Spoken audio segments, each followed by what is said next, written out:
It's the Locked On Flyers podcast for Monday, March 27th. Your daily dose of Flyers news, analysis, and high quality content that is starting to be a little unsure about these wins, Russ. Yeah, it's conflicting, but I do have an answer about it. All right. Well, we are going to talk about that win against the Detroit Red Wings. We've got some retirement news as well as our Nemesis of the week, all on today's show. You're Locked On Flyers, your daily podcast on the Philadelphia Flyers. Part of the Locked On Podcast Network, your team every day.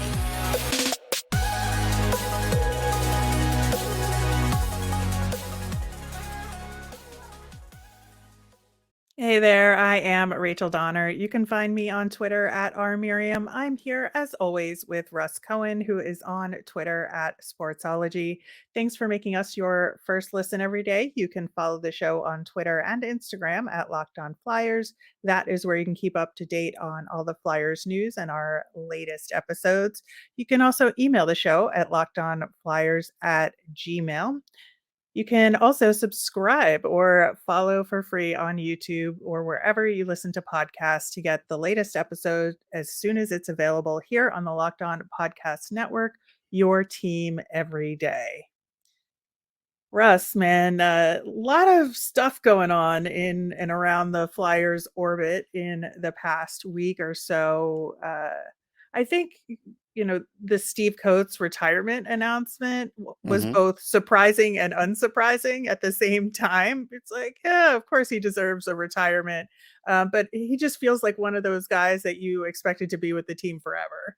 Yeah, I just felt like this was inevitable, and that's no slight to Coatsey. It just felt like it was going to happen maybe within the next couple of years. So I'm happy for him because I think he'll have fun in retirement. He likes golfing. I think this would be great for him. Yeah. Yeah, I think so too. Yeah, congratulations to him on a remarkable career. Always love Coatsey, a real firebrand. Really appreciated Coatsey's corner. That was some good times back in the day. Oh yeah. And his radio partner, Tim Saunders, honored for 25 years at the mic doing play by play. And sometimes I will like mute the TV broadcast and listen to the radio just to hear Tim's voice because the way he calls like exciting plays is really fun. Yeah, no, Tim is great. He can really ratchet up his voice. Uh, I appreciate him. He's terrific, and yeah, so well deserved, and he's still going strong. Yeah. We got some maybe news. I'm not sure if it's 100%, but via Elliot Friedman, he seemed to confirm that Cutter Gauthier is going to go back to Boston College next year, which is something that we've been talking about as a There's no most likely surprise. scenario. Yeah. Yeah, no, I've been saying all year that he's going back, and so there's no surprise there. Yeah, he's got such a strong opportunity there to, continue his college career. They've got some excellent commits for next season. And, considering that they didn't make the tournament, I think that's something that they'll be working toward for next season. Be good for him to have a run in the Frozen Four tournament, which I think, given the personnel they'll have, I think is a much bigger possibility than it was this year. Yeah, no question. I mean, those are big factors. And so, yeah, I mean, nobody should be surprised. It's the best thing for him. Yeah. On the other side of prospect news, with Tyson Foerster and Egor Zamula, they did send those guys back down to the hmm Phantoms for the Sunday game. Obviously, they played on Saturday with the Flyers and not the Right. Phantoms, who had a game of their own. I gotta say, Tyson Foerster, I think, did himself a real solid. 3 goals, 4 assists, 7 points hmm in 8 games. Yeah, no doubt. I mean, it's a good little window. He's got things to work on, and if he has a good summer, he has a chance to make the team. Yeah, I think so too. And hopefully he can, take that energy back down to the Phantoms. And Yeah. because I think it really just built his confidence with, learning whether or not he can translate some of the things that he does best at the NHL level, learning what he needs to improve on. And Hmm. I think, similar can be said for Egor Zamula. I'm glad, he got at least, some ice time in the games that he was up for. I think he got more ice time than he did earlier in the season. And I think, first off, it's amazing to see him on the ice, especially next to some of the shorter guys, because he's just so huge. Yeah. But I think he was able to like really show a little bit more of what he's learned from his time on the Phantoms this year. Yeah, no question. I mean, I think there's still something there with Zamula.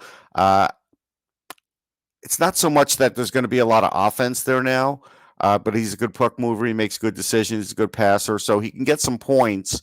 But I don't look at him as a high point guy. But still, could be an NHL depth guy, so that it is good. And look, we all know Ronnie Attard's coming up next week, so that's the next one.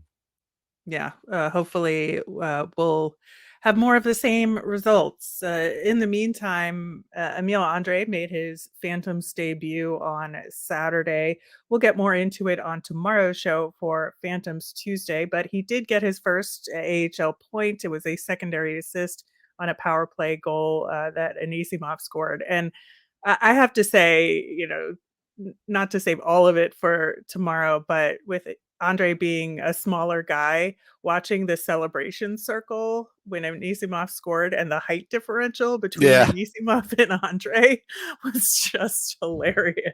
yeah, that stuff's fun. But honestly, he is their best offensive defenseman prospect. He is like Yeah, Cam York's past the prospect stage, so we won't count him, and he's better than Adder at the moment. So he's the guy that technically could run the future power play. Like that's the kind of talent he does have. So you have to hope that it all keeps going smoothly, and I think it will. yeah, I think so too. And we'll report back tomorrow on the second game of the weekend and how things are looking for the Phantoms. Meanwhile, for the Flyers, they did defeat the Detroit Red Wings. And this was one of those games to me where it was a combination of the Flyers doing a few things well and Detroit like just It's just being not in a getting it awful. together. Yeah, they Yeah. just couldn't get it together. They're you know sure the Flyers penalty kill gets credit for being 7 for 7, but you could see in some of those power plays Detroit could just never get it going. And No. and so and Carter Hart was fine. Like he had a shutout, but this wasn't the game. He made like two great saves, one of them at the end. But again, Right. it wasn't a game where Carter Hart was under siege all game or had to make amazing saves. He had 29 saves. It was a pretty, just solid start. That's it. He was locked in. He definitely didn't get tested as much as he would from some other teams. But again, that's what happens at the end of the season. There's a lot of fool's gold, like Torch is always going to have his teams playing hard enough that there's a level that is going to get past other teams because they're just not at that level anymore. The level of caring, the level of whatever. So, and maybe even the level of threat for their jobs next year, right? So that Right. all plays into it. The only problem here, and I had a big conversation with Kevin Durso post game when we were done doing our writing, and that was basically and he started it by saying, had the Flyers started the youth movement in January, which again, they weren't going to do because Konechny was still there and they still had these delusions that they were still in it. We know that. But had they started it then, they would have gotten more time for the young players and a lot more of the young players. There wouldn't be restrictions on call-ups or anything like that. And they would have not won as many games in the process. And they wouldn't be like 7th or 8th when it all said and done for the lottery. That was the perfect scenario for them. They were never going to be the worst team in the league. They couldn't bottom out and be worst, even if they tried. But they could have done that. And that is a calculation and a choice. And Right. that's going to be the choice that, because now if they keep winning like this, they're going to be like 8th. And if you're 8th, you really have no shot at the top 3. Like you're out of it. Yeah, I think, I have mixed feelings about that. And I it's a think that, mathematical shot, but you get what I'm saying. Yeah. yeah, I'm just saying for that strategy of maybe starting this youth movement in January, I think there's a lot of truth to it, but also I feel like some of the guys got some additional development and growth in the interim. And so would that have done some harm to bring like a Tyson Foerster up in January as opposed to now? Could be, maybe not. But I think that, that's part of the calculation too. Is like, would you have gotten the same players in that youth movement in January as you're getting now? I don't think so. Yeah, the maybe not, but you still would have gotten improvement, and you would Hmm. have had a better result in the draft. No matter what, you would have had a better result. And the one thing we've all said that the Flyers are lacking is a true star. They don't have one. They don't have one in their system. Even, we like Tyson Foerster. He's going to be a really nice second line player, really good. He's going to score goals. We like Cutter Gauthier a lot. Probably another really good second line player. Maybe he plays on the first. Maybe he excels to that, but still not a necessary like a star in a league where he's like a top 15 player in the league. But had you gone in that top 3 in this draft, you could be getting it, a future top 15 player in the league. And that is something where that's what gets some of these teams over the hump. Not all of them, but a lot of them. Yeah, I think so too. Like I said, I think it's, there's two different ways to look at it, and I think that both are valid in this case. That is an absolutely appropriate strategy, but at the same time, there could have been some hits on the prospects if you go with that January strategy. But we have a lot more to talk about along these lines, as well as with that Detroit game, and we will do that coming up next. Today's episode is brought to you by AG1 by Athletic Greens. Keeping up with proper nutrition is really hard. You're busy, you're stuck at your desk, you're eating whatever you can just to get through the day.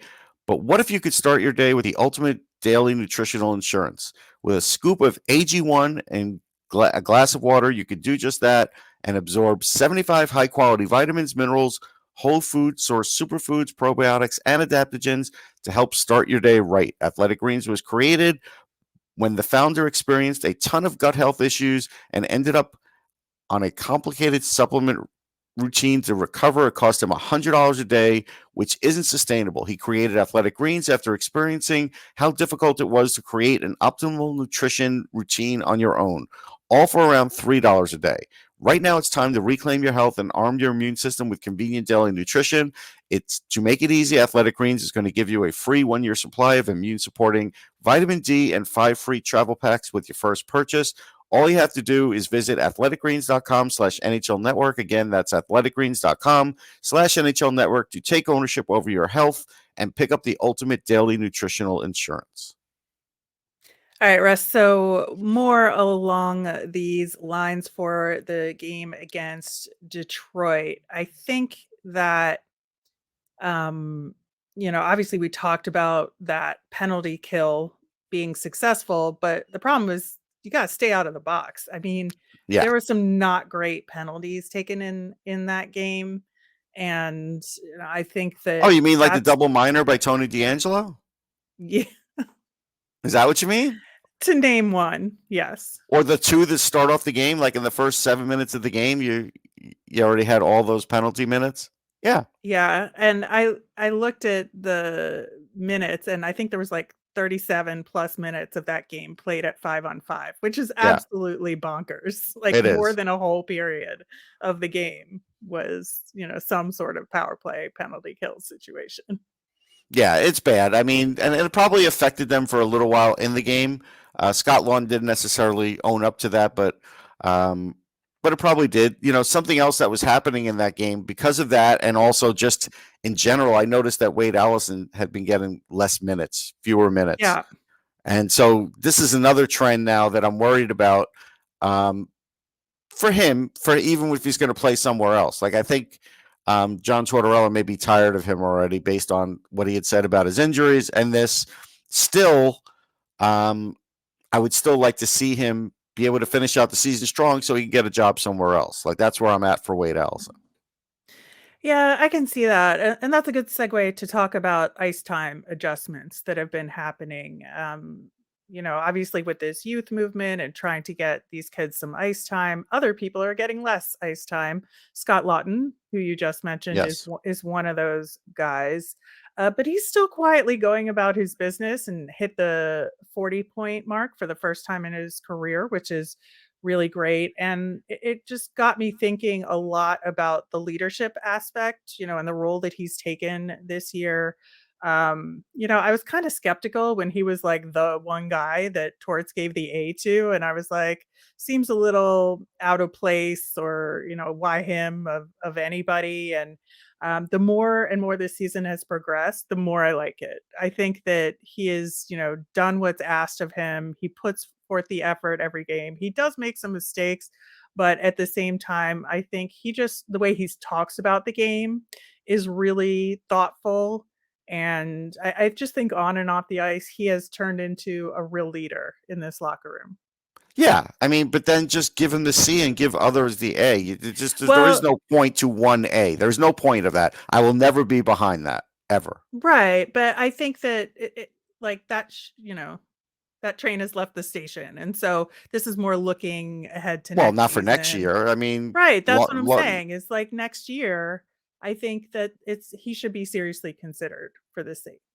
no, I think he's going to get it. I think based on the way the coach is talking, he's going to get it because Sean Yeah. Couturier was the guy that was sort of on track for it, but he hasn't played in 2 years, so that's Right. going to hurt him in that regard. But you can give him an A. Couturier would get an A. That's fine. Yeah. Yeah. And then I you worry about who the other A is. Right. And then, as far as the other ice time adjustments, Wade Allison is definitely one of them because, the kids are getting more ice time, but he's not one of them. And that's definitely of concern. And then some guys are getting different kinds of ice time to be put in different situations. And so Morgan Frost spent some real quality time on the PK. Now they had to He be did. on the PK a lot in that game. So, it's not every game he's going to get 2+ minutes in PK situations.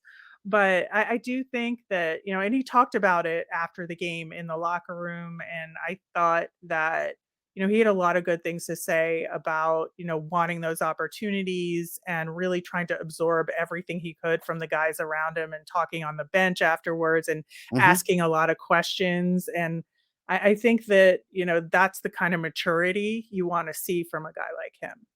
Yeah, no question. I think it was good for Frost. I think it's bad for Tippett. I think it's going to make him struggle offensively because he was never really in position on the penalty kill. He's like a step behind.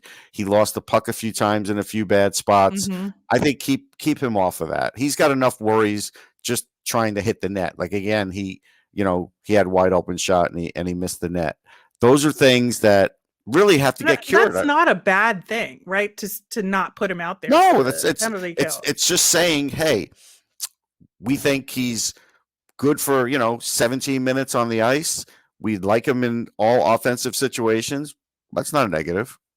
No, not at all. But I think if he's I struggling on the penalty kill, it's going to affect his offense. That's my worry. Yeah, I saw it that is happening true. yesterday. Yeah, a little bit. I can see that. I really like the idea of getting Morgan Frost up to speed on the PK, Yes. especially because he has been better on faceoffs in a lot of Mhm. situations. So to have him available to take defensive zone faceoffs on the penalty kill and know what to do otherwise is a really good thing. Yeah, that was the only thing. Detroit through 2 periods was doing so much better than the Flyers on faceoffs, but it didn't That's really still in hurt. Larkin, though. Yeah, a lot of it was Dylan Larkin, and yeah, but that goes back to our top 15, top 20 player discussion. The Flyers don't have a Dylan Larkin. Like you saw, even on a play where Mhm. Dylan Larkin was totally interfered with, and they kind of were like, it's on the edge. They didn't call it, and he still was able to get the puck and get it in the offensive zone. It's hard to get the puck away from Dylan Larkin. Like that's true.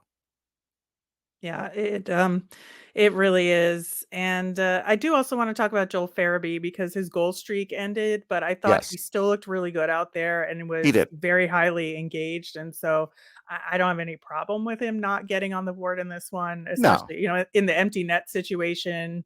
It got dished off to Tyson Foerster, who was in a better position to score. So that was the right move. it was the right move, and that's fine. I think I was not surprised at that. I knew Forster was going to go down, so I figured they wanted to let him go down on a good note. So Yeah. that all worked out. That was fine. Yeah, but I definitely am excited to see what Joel Farabee can do for the rest of the season because I think he is re-energized in a way that will He bode well is. for him.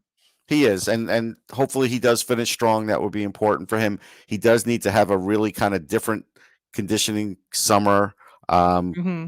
Maybe if he's smart, he even talks to Jack Eichel and see what he did, because clearly what Eichel did and what Joel Farabee did were different. Even though Farabee got rushed back a little, Eichel, definitely is more like himself than Farabee is. So nothing wrong with talking to a guy and say, "Hey, how did you deal with this?"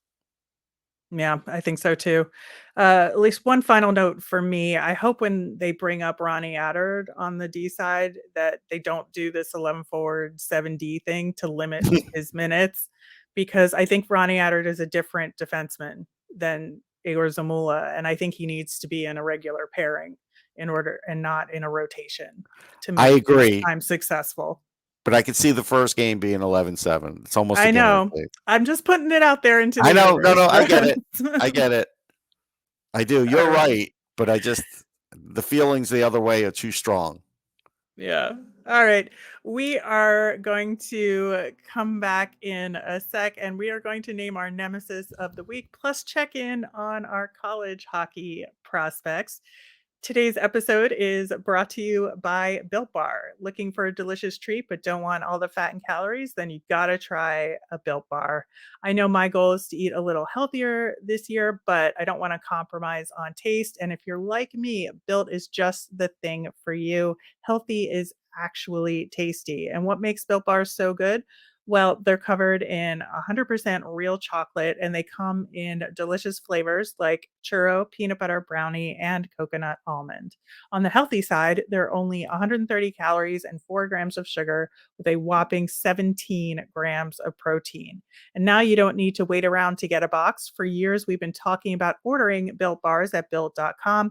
You can still do that, but now you can also get them at your local Walmart or Sam's Club. Head to your nearest Walmart today, walk to the pharmacy section, and grab yourself a box of Built Bars. You can get a 4-bar box of cookies and cream, double chocolate, or coconut puffs. If you're close to Sam's Club, run in and grab a 13-bar box with our hit flavors, brownie, batter, and churro. You can thank me later. All right, Russ, before we get into our nemesis of the week, a little college hockey catch up. The Frozen Four tournament is underway, and we've got a few prospects involved. And first, I want to talk about University of Minnesota. They won their region, Hmm. defeating St. Cloud State to make it to the Frozen Four. And Flyers prospect Bryce Brodzinski was named the most outstanding player for the Fargo region, made the All Fargo regional team. He had 3 goals and an assist versus Canisius in that 9-2 win, and a goal versus St. Cloud State in that win as well. So good on Bryce. Yeah, he's been energized. I watched him last night. The skating's been real good. I mean, Canisius is kind of like a lousy Yeah. team, but that's okay. I mean, he's doing well, and the Flyers will sign him, and we'll see what he can do. We'll talk about him in a future episode. But no, I was happy for him. Yeah, and then Boston University, home of Jay O'Brien and Devin Kaplan, won over Cornell. For a while, I thought that game was like locked, and then all of a sudden, Cornell made it an exciting one at the end of They it. did. But BU did win, and so those two teams will now face each other in the semifinal. Yeah, it'll be fun to watch. It's good experience for those guys. Kaplan definitely going to stay a Flyer. I don't think they're signing Jay O'Brien, but you know my feelings on that one, and Yep. we'll see. I think even if Jay O'Brien scores a hat trick in his next game, they won't sign him. Yeah. Well, to be determined, but we think we know where that one is going. Switching over to our nemesis of the week. If you're newer to Locked On Flyers, each and every Monday, we look at the week ahead and say, what is the biggest obstacle or frustration for us in Flyers land or in the world of hockey? Last week, we talked about loser points. We've gotten all these like overtime points, and they were hurting the lottery chances in kind of they were losing all these games but gaining that point, and so we just wanted them to win or lose in regulation. And maybe we wish too hard, because now the nemesis this week for me is winner points, in that they've won 4 games in a row, and they're now in 7th in the Tankathon sweepstakes, which, by the way, San Jose is now in the number 1 spot. They took over from Columbus. So much to the chagrin of our friend Jay over at Locked on Columbus Blue Jackets. But that being said, yeah, I think, especially with the matchups this week, we're facing Montreal, Ottawa, and Buffalo, which are all winnable games, I would say. I mean, the Sens game maybe less so, but, you don't want them to lose, for the sake of losing. But I think I just want these to be regulation decisions. Yeah, I mean, I totally get that. Yeah, my nemesis is just the split in the fan base for, wanting a complete tank and to lose every game, and wanting to just, what we talked about a segment beforehand. And there is a fine line. Like I said, they weren't going to bottom out, but in the end, could they have a better chance than maybe like 5%, which is what they might end up with? Yeah, they could have had a better chance at that. But again, this all flows in the face of the Flyers still not having a cohesive plan. Like, we don't know. Their plan's not cohesive. Their front office isn't set. There's so much that's up in the air right now, and it's affecting them still.